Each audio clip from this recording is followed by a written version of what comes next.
Et oui, ce sera donc un drôle de CES cette année à Las Vegas. Il n'y aura pas de GAFAM, par exemple, donc ni Google, Amazon, Facebook, Meta, Microsoft, Twitter.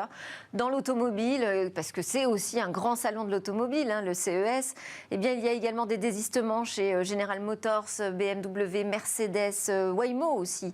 Dans l'informatique, dans les télécoms, on a eu l'annonce d'Intel, de Lenovo ou encore T-Mobile qui ont dit qu'ils ne participeraient pas à cette édition qui est d'ailleurs écourtée d'une journée. Donc on n'aura pas des centaines de milliers de visiteurs comme on a pu en avoir en 2020, mais plutôt des dizaines de milliers. C'est le sujet donc de notre interview aujourd'hui avec Vanessa Chocteau. Bonjour. Bonjour Nelly. Vous êtes directrice du programme d'accélération French IoT et aussi de la transformation interne de DocaPost, filiale du groupe La Poste, filiale numérique. Vous accompagnez des startups au CES depuis 2015, donc vous avez fait déjà 6 fois le voyage à Las Vegas, plus une fois de manière virtuelle l'année dernière en 2021, puisque c'était 100% virtuel.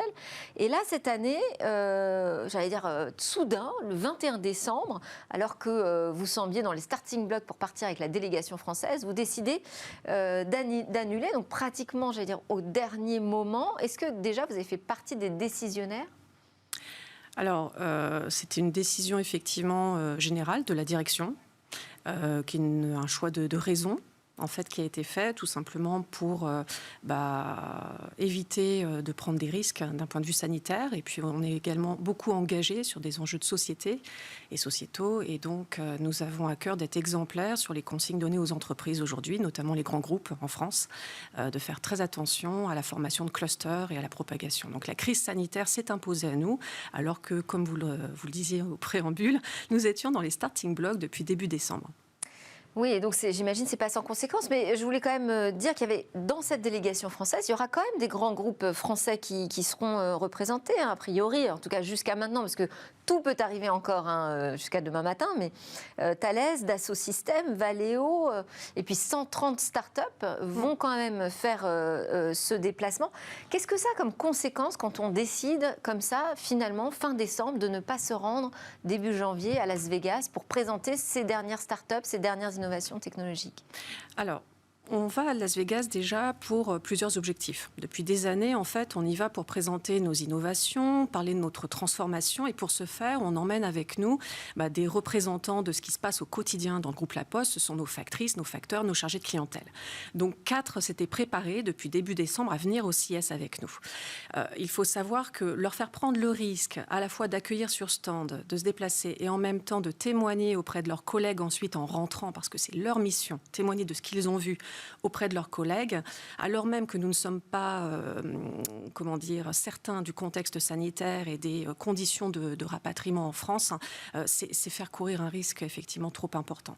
Donc c'est pour ça qu'on a... parce que moi je les ai vus, les postiers sur le stand de La Poste au CES donc 2020. Il y a une proximité qui est forcément inévitable, puisqu'on partage des expériences, c'est un vrai service de proximité. Et c'est leur métier, ils sont en proximité en permanence, ils sont à accueillir, alors, donc c'était très important pour eux. Dans le dispositif, vous l'avez dit, donc il y avait 4 postiers, mais il y avait aussi 3 experts du groupe qui devaient aller rechercher un peu ce qui allait se passer en termes d'innovation pour rapporter ça en France.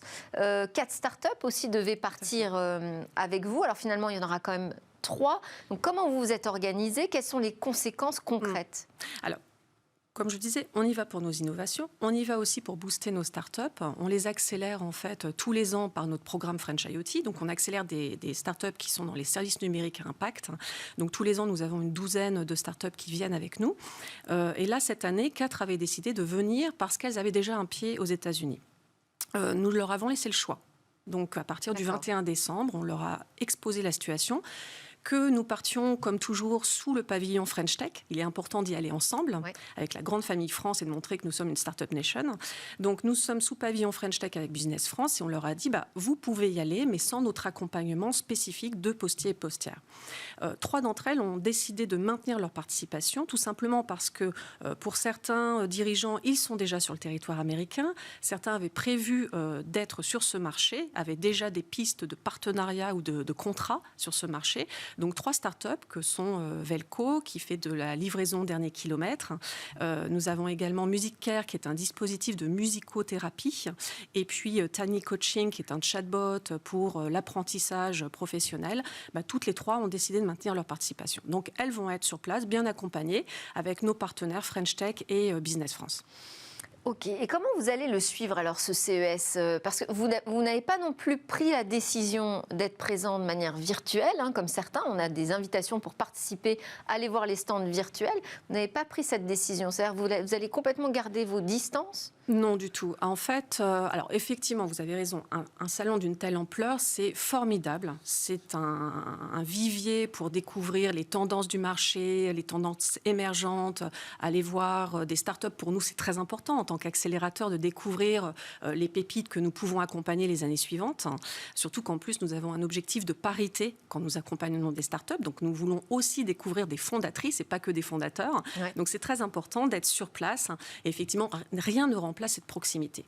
Maintenant, nous sommes des habitués du CES. Donc, nous avons nos partenaires. Nous avons Business France, nous avons French Tech, nous avons ceux qui participent aux délégations à des Learning Expeditions. Et eux ont décidé de maintenir leur participation, donc vont nous ramener ce qu'ils ont vu, vont témoigner. Et puis, bien sûr, nous sommes connectés, vu que nous sommes un adhérent du CES, nous sommes connectés quand même à la plateforme en ligne et pouvons toute la semaine chercher les innovations.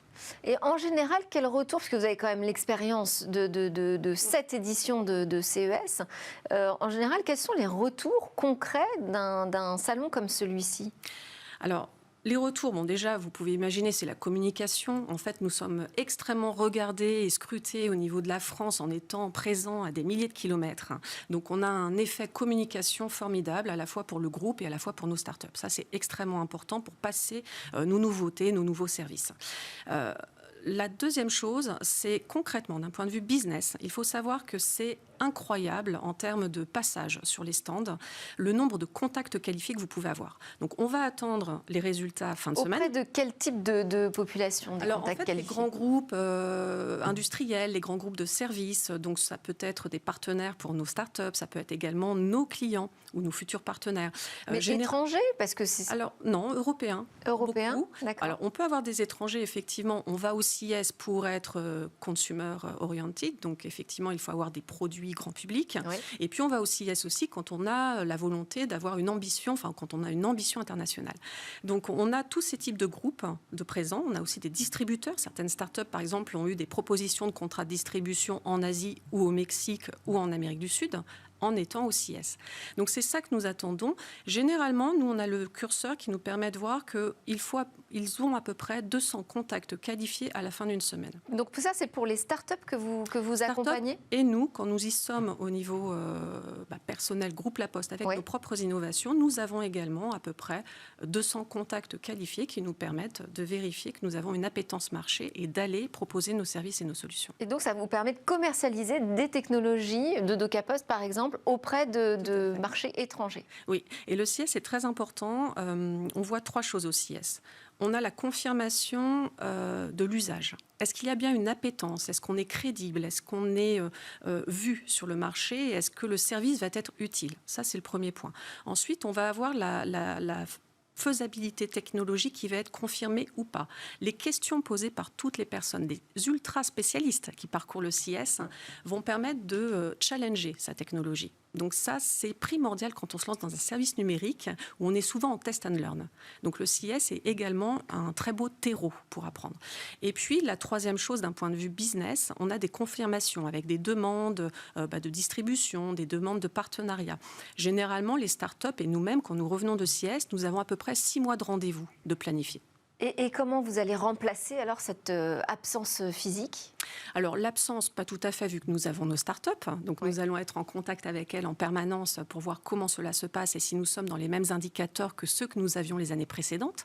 En plus, c'est très important. Très rapidement, parce que là, on est à la fin de... Et puis surtout que nous n'avons pas eu de présence physique l'année dernière. Donc on va voir s'il y a un véritable rebond en 2022. Ça, c'est important. Et puis tous nos partenaires qui sont sur place vont scruter les thématiques de l'année. C'est les technologies pour un futur responsable. Ça nous intéresse. Donc donc vous aurez des retours qui viendront de Las Vegas et ce sera tout le travail pour débriefer ici après. Beaucoup de travail de compilation. Très bien. Merci beaucoup Vanessa Chocteau, donc de DocaPost, la filiale numérique de La Poste, qui a choisi donc vivre ce CES un peu à distance. C'est l'heure de notre talk. On va s'intéresser à ceux qui sont sur place.